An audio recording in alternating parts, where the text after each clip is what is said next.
আসসালামু আলাইকুম। Pre owned phone বলেন বা সেকেন্ড হ্যান্ড বা সেকেন্ড হ্যান্ড অথবা ইউজড ফোন যাই বলেন না কেন, এই ধরনের ফোন নিয়ে কিন্তু মানুষের অনেক অনেক আগ্রহ রয়েছে, যেটা আমরা আমাদের লাস্ট ভিডিওটা আপলোড দেওয়ার পরে বুঝতে পেরেছি এবং আপনারা আমাদেরকে অনেক রিকোয়েস্ট করেছেন এই ধরনের ভিডিও নিয়ে আবার হাজির হতে। বাট প্রবলেম হয়ে যায় যে আপনি কোত্থেকে কিনবেন, ফোনের কন্ডিশন আসলে কেমন রয়েছে, ইত্যাদি ইত্যাদি অনেক ব্যাপার এখানে কাজ করে। সো এখানে বিশ্বস্ততা একটা বড় ব্যাপার। এনিওয়ে আমাদের ইচ্ছা আছে এই ধরনের প্রি ওন্ড ডিভাইস নিয়ে আপনাদের সামনে বারবার আসার, যাতে করে আপনারা একটা আইডিয়া পান এবং ট্রাস্টের সোর্স থেকে আপনার পছন্দের ফোনটা পারচেজ করতে পারেন। এবং তারই ধারাবাহিকতায় আমরা আজকে হাজির হয়েছি তিনটা খুবই পপুলার ফোন নিয়ে। এর মধ্যে একটা হচ্ছে স্যামসাং গ্যালাক্সি S22, আর একটা গুগল পিক্সেল 6 প্রো এবং সবশেষ গুগল পিক্সেল 7। 2024 প্রায় শেষ এবং 25 আসতে চলেছে। এই সময়ে এসে এই ফোনগুলো কেনা কি ঠিক হবে? অথবা যদি একবার কিনে ফেলেন শখের বসে, তাহলে ভবিষ্যৎ কি হবে? আপনি কিনে ধরা খাবেন না তো? এই প্রশ্নের উত্তর নিয়ে সাজানো হয়েছে আমাদের আজকের ভিডিও। এবং ধন্যবাদ আমাদের আজকের স্পন্সর ট্রাস্ট গ্যাজেট ক্লাব। তারাই মূলত এই ফোনগুলো আমাদের কাছে পাঠিয়েছে। ট্রাস্ট গ্যাজেট ক্লাব থেকে যদি আপনারা এই ফোনগুলো কেনেন, তাহলে পেয়ে যাবেন 10 দিনের রিপ্লেসমেন্ট গ্যারেন্টি ডিসপ্লে ছাড়া, এবং সেই সঙ্গে রয়েছে 5 বছরের সার্ভিস ওয়ারেন্টি। ভাই ব্যাপার হচ্ছে যেখানে সেখান থেকে ফোন না কিনে একটা ট্রাস্টেড প্রতিষ্ঠান থেকে কেনা ভালো। কারণ হচ্ছে যে ভাই আপনার কাছে একটা ফোন বিক্রি করে তো ওই দোকানদার দোকান বন্ধ করে চলে যাবে না। বাট আপনি যদি ওই পাড়ার মোড় থেকে বা একটা গলির অন্ধকারের মধ্যে একজন লোকের সঙ্গে আর কি ডিসকাস করে ফোন কিনে নেন, দেখবেন পরবর্তীতে ফোনের সমস্যা হলে তাকে আর খুঁজে পাবেন না আপনি। এনিওয়ে ট্রাস্ট গ্যাজেট ক্লাবে কিন্তু ফোন সেলও করা যায়, এক্সচেঞ্জ করা যায়, এবং তাদের কাছ থেকে যদি আপনি ফোন এক্সচেঞ্জ করেন তাহলে কিন্তু উপহার হিসেবে একটা টি শার্ট পেয়ে যাবেন। এবং তাদের যে ফেসবুক গ্রুপ রয়েছে, টপ ফ্যানরা কিন্তু প্রত্যেক মাসে টি শার্ট উপহার হিসেবে পেয়ে যাবেন।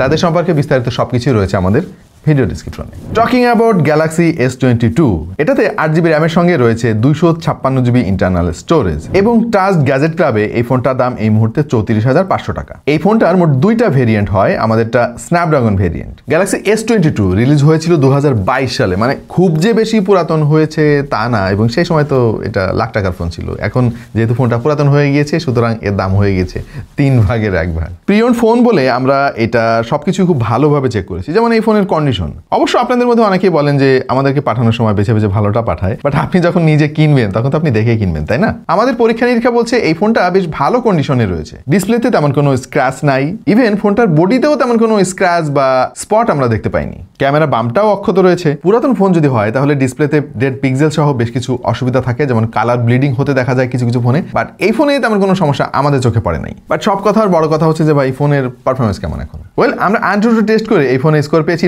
9,82,340, গিগবেঞ্চে সিঙ্গেল করে 1340 এবং মাল্টি করে 3,758। এই চারটার দিকে একটু খেয়াল করে দেখেন। এখানে আমরা 30 থেকে 35,000 টাকার বর্তমান সময়কার ফোনগুলোর সঙ্গে একটু তুলনা দেওয়ার চেষ্টা করেছি এই ফোনের, এবং স্যামসাং গ্যালাক্সি S22 ফোনটা কিন্তু এখনো পর্যন্ত এই দামের মধ্যে দেখেন কত বেশি স্কোর নিয়ে 1 নম্বরে রয়েছে। এনিওয়ে এই চারটা তো আসলে ওই অর্থে এই ফোনগুলোর দামের সঙ্গে যায় না, তারপরেও আপনাদেরকে একটু ধারণা দেওয়ার জন্য আমরা এই তালিকাটা আপনাদেরকে দেখাচ্ছি। পারফরমেন্স নিয়ে ভাই তেমন কিছু বলার নাই, এই ফোনের পারফরমেন্স এখনো পর্যন্ত টপ নচ, এবং ফ্ল্যাগশিপ স্যামসাং ফোনগুলো কিন্তু এই দিক দিয়ে সেরা। কিছুটা আইফোনের সঙ্গে তুলনা করা যায়। স্যামসাং এর ফ্ল্যাগশিপ ফোনগুলো 5 থেকে 6 বছর ইজিলি টপ নচ পারফরমেন্স দিতে পারে। সো S22 ক্ষেত্রেও কিন্তু তার কোনো ব্যতিক্রম ঘটেনি। বাট আপনি যে জিনিসটা প্যারা খেয়ে যেতে পারেন সেটা হচ্ছে এর ব্যাটারি। মাত্র 3700 mAh এর ব্যাটারি এতে আছে, সেই সঙ্গে রয়েছে 25 ওয়াটের fast charging support. By the way, এতে কিন্তু ওয়্যারলেস চার্জিংও রয়েছে। চিপসেট হিসেবে এই ফোনে ব্যবহার করা হয়েছে স্ন্যাপড্রাগনের 8 Gen 1। এটা কিন্তু একসময় পৃথিবী কাঁপানো একটা প্রসেসর ছিল, এখন অবশ্য নাই, কারণ এখন যা বের হচ্ছে ভাই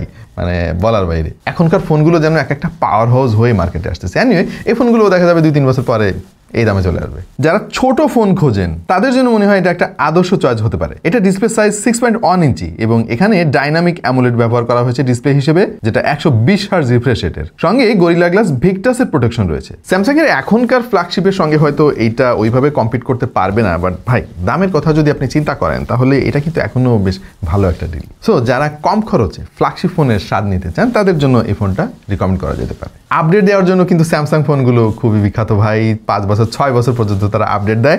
এই ফোনটা একটু পুরাতন হলেও এখানে কিন্তু অ্যান্ড্রয়েড 14 ব্যবহার করেছে তারা, এবং আশা করা যাচ্ছে আরও একটা আপডেট হয়তো পাওয়া যেতে পারে ভবিষ্যতে। Now let's talk about pixel 6 pro. এটা অনেকের ড্রিম ফোন ছিল এক সময়। ভাইরে ভাই, যখন রিলিজ হলো সারা পৃথিবীতে সেই রকমের হাইপ তৈরি হয়ে গিয়েছিল।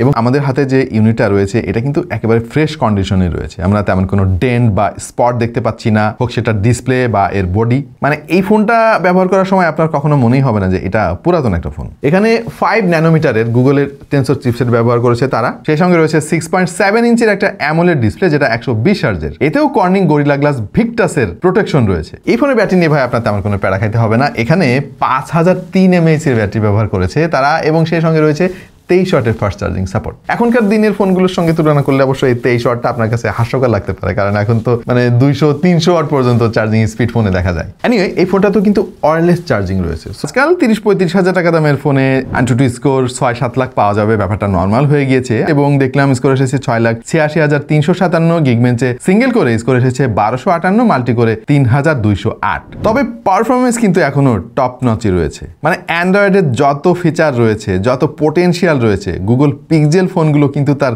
সবটুকু বের করে নেওয়ার চেষ্টা করে। একদম সলিড পারফরমেন্স এর কাছ থেকে আপনি পাবেন। 12/128GB ভেরিয়েন্টের এই ফোনটা ট্রাস্ট গ্যাজেট ক্লাবে পাওয়া যাবে 32,500 টাকায়। So now let's talk about Google Pixel 7। আমরা যতগুলো ফোন নিয়ে আজকে আলাপ করলাম এর প্রত্যেকটাই কিন্তু দুবাই হয়ে বাংলাদেশে ঢোকে। সো এই ফোনগুলো আসলে কিভাবে সংগ্রহ করা হয়েছে এগুলোর বিভিন্ন হিস্ট্রি থাকতে পারে, বাট এগুলো বেসিক্যালি বেশ ভালো কন্ডিশনের ফোন হয়ে থাকে। সো যেমনটা দেখতে পাচ্ছেন এই ফোনেও কিন্তু তেমন কোনো স্ক্র্যাচ বা ডেন্ট আমরা পাই নাই, ডিসপ্লেটা একেবারে ইনট্যাক্ট রয়েছে, মিন্ট কন্ডিশনে রয়েছে ফোনটা। আর এই ফোনটা নিয়ে আসলে নতুন করে তেমন কিছু বলার নাই, 2022 সালের অন্যতম সেরা ফোন ছিল এটা। এই ফোনে 5 ন্যানোমিটারের গুগল টেনসর G2 চিপসেটটা ব্যবহার করা হয়েছে, সেই সঙ্গে রয়েছে 6.3 ইঞ্চির একটা অ্যামোলেড 90 হার্জের ডিসপ্লে। ওয়েল 90 হার্জ এখনকার দিনে অবশ্য খুব একটা ভালো যে চলে সেটা জোর দিয়ে বলা যাবে না, কারণ এখনকার ফোনে 144 হার্জ পর্যন্ত পাওয়া যাচ্ছে। আর এইটা হচ্ছে একেবারে প্রমাণ সাইজ যাকে বলে, মানে খুব বেশি বড় না, খুব বেশি ছোট না। যারা হ্যান্ডি একটা ফোন চান তাদের জন্য সেরা চয়েস হতে পারে Google Pixel 7। By the way এই ফোনেও কিন্তু গরিলা গ্লাস ভিক্টাসের প্রোটেকশন পাবেন।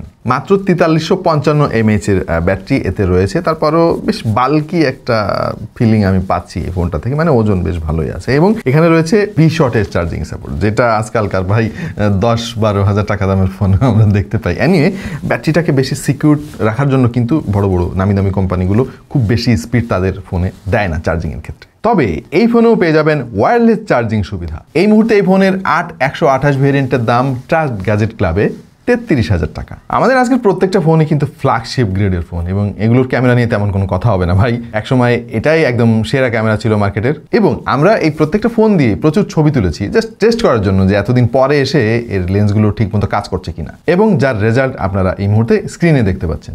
আমার মনে হয় না যে এই ফোনের ক্যামেরার পারফরমেন্স আরো 2-1 বছরে ড্রপ করবে, মানে ফ্ল্যাগশিপ ফোনের মজাটাই এটা। আমরা 3টা ফোনের ব্যাটারি ব্যাকআপই টেস্ট করে দেখেছি। S22 এর ব্যাটারি ক্যাপাসিটি কম হলেও ব্যাকআপ কিন্তু খুব একটা খারাপ না। অন্যদিকে গুগল পিক্সেল 6 প্রোতে 5000 mAh এর ব্যাটারি থাকার পরেও সামহাও ব্যাটারি ব্যাকআপটা খুব একটা ভালো পাচ্ছি না, এবং এটা ব্যাটারি ব্যাকআপ নিয়ে কিন্তু অনেক ইস্যু রয়েছে, যেটা এই ফোনটা রিলিজ হওয়ার পরেও ওয়ার্ল্ড ওয়াইড সবাই ফেস করেছিলেন। তবে গুগল পিক্সেল 7 এর ব্যাটারি ব্যাকআপ আমরা ঠিকঠাক মতো পেয়েছি। এনিও প্রিয় দর্শক, এই ছিল আমাদের আজকের ভিডিও। আশা করছি আপনারা উপকৃত হয়েছেন, যারা বিশেষ করে এরকম প্রি ওন্ড ফোন কিনতে চান মার্কেট থেকে। সামনে আর কোন কোন ফোন নিয়ে এই ধরনের ভিডিও আপনারা দেখতে চান অবশ্যই কমেন্ট সেকশনে আমাদেরকে জানান। এই তো দেখা হয়ে যাবে অন্য কোনো ভিডিওতে ভিন্ন কোনো বিষয় নিয়ে।